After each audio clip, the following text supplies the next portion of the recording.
The story of Robert Davila. You know who that is? No, you don't, because I do.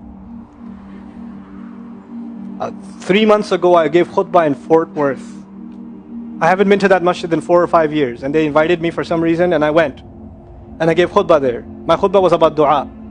An Egyptian fellow comes up to me, a young man came up to me afterwards, he goes, Allah fulfilled my dua today. And I said, what's your dua? He said, my dua was that Nu'man Ali Khan should meet Robert Davila.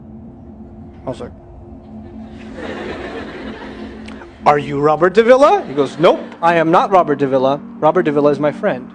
But I think Allah is fulfilling my dua. I was like, fire away, I want to know.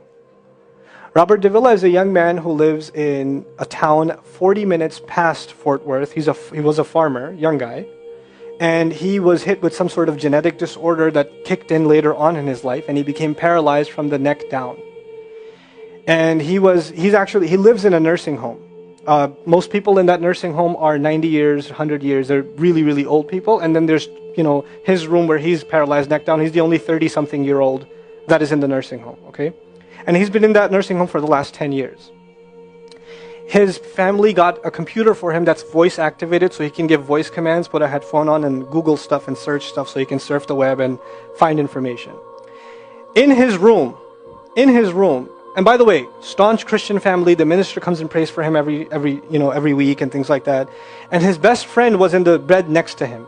One of his best friends. He became best friends because he met him at the nursing home. This person was also paralyzed and he needed a new liver. Okay? A liver transplant. He was waiting for a liver transplant. And they used to talk about, God and things like that all the time. They were good friends. Finally, his best friend got a call that there's a donor available for the liver. So he's so excited. He goes, Robert, I'm going to miss you, but I'm going. I've got a donor. So they take his friend and they go into the operation, and his friend died at the operating table.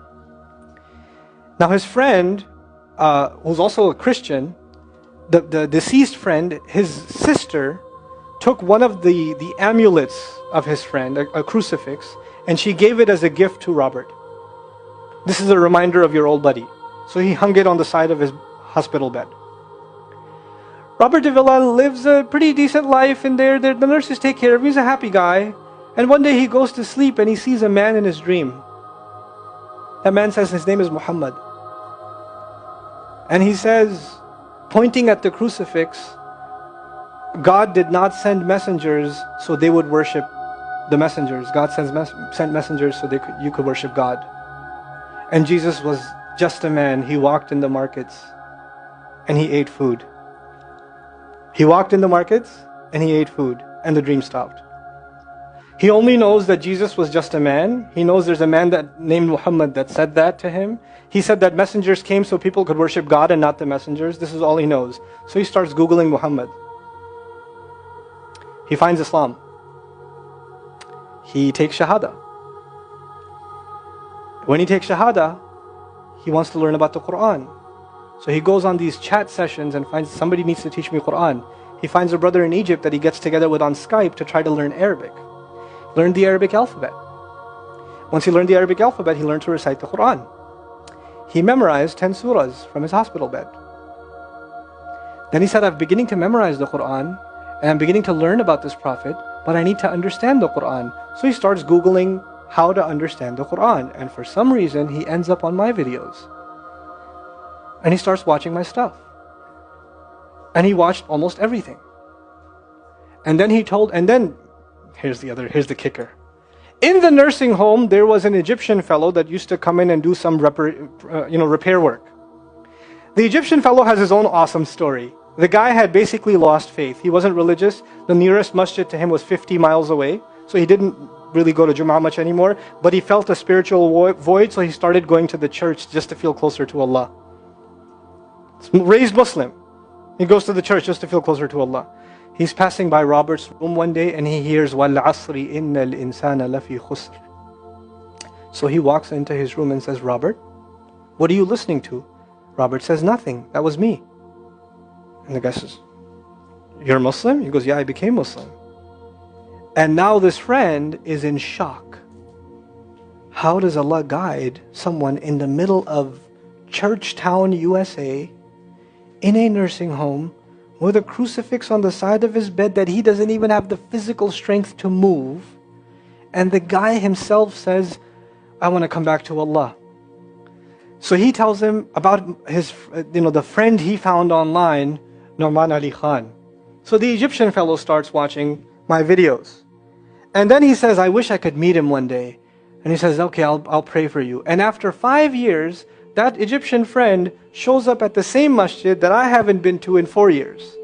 And after Jum'ah says, I think Allah wants to fulfill my friend's dua and my dua. So I said, I think He does. Let's go. So I took a few of us and we went. And we met with Robert. We had a beautiful conversation with him. And inshallah, for Eid, we're going to go to his nursing home again. The nursing home was pretty shocked. You're all here to meet Robert? Like, yep.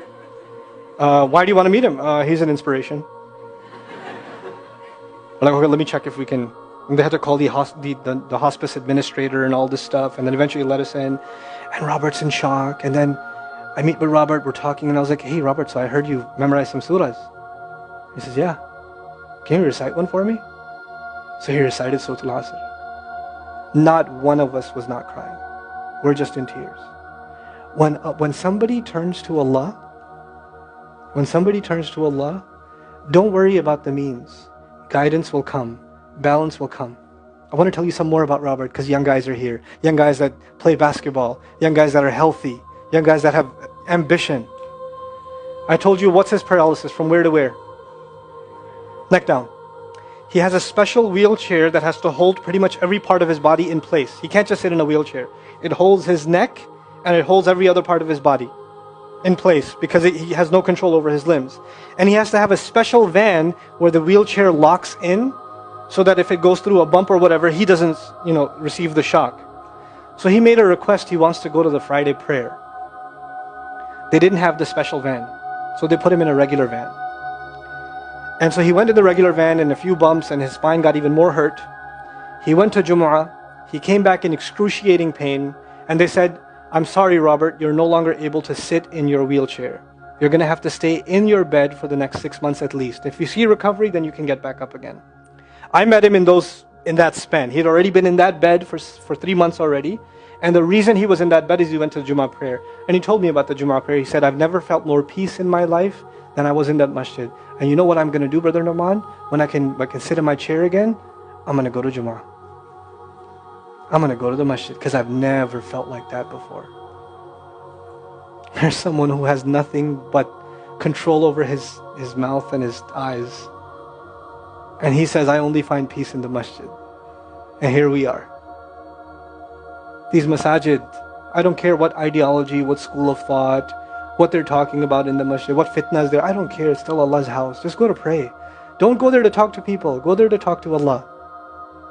Just go to talk to Allah. You're just going for you and Allah. That's it. That's it. Other things will come, but you're not going for them. You're just going there to find peace.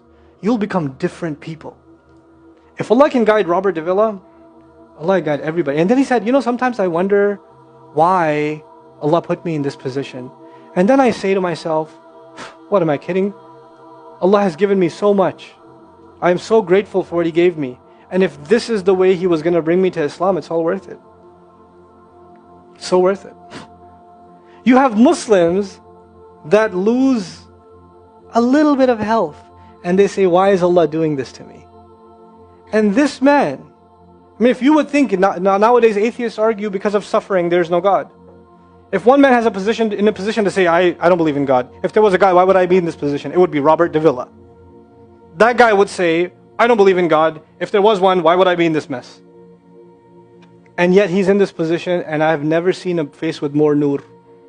Never. I've never seen a face that has more contentment on it. He's so satisfied with life. He's so happy. He's just happy. The last 7 or 8 khutbahs I've given are actually based on one sentence each on one sentence that he said in his conversation. Is that profound? He's a teacher to me.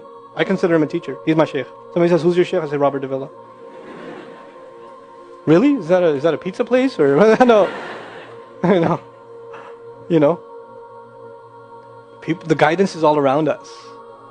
You don't have to get worried about what's not there. There's plenty there. You know what Allah did for the people of the cave? You know He even guided them in where to sleep. You know He even guided them on where to turn. As the sun was coming, they'd turn away from it. As the sun came from the other side, they'd turn the other way. Allah will guide you in your sleep when you make dua to Him. He'll even guide you in your sleep. Every toss and turn will be guided by Allah. Can you imagine? We shouldn't be skeptical in Allah's guidance.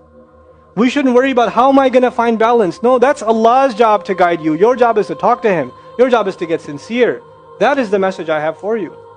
That is how we're going to find balance. Honestly. And if once you do that, once you become sincere to Allah, Allah will open doors. Allah will give you friends. Allah will give you teachers. Allah will give you access to resources, all of which are going to bring you closer and closer and closer to Him and to the truth and make life better for the people around you. This is really the gist of what I wanted to share with you.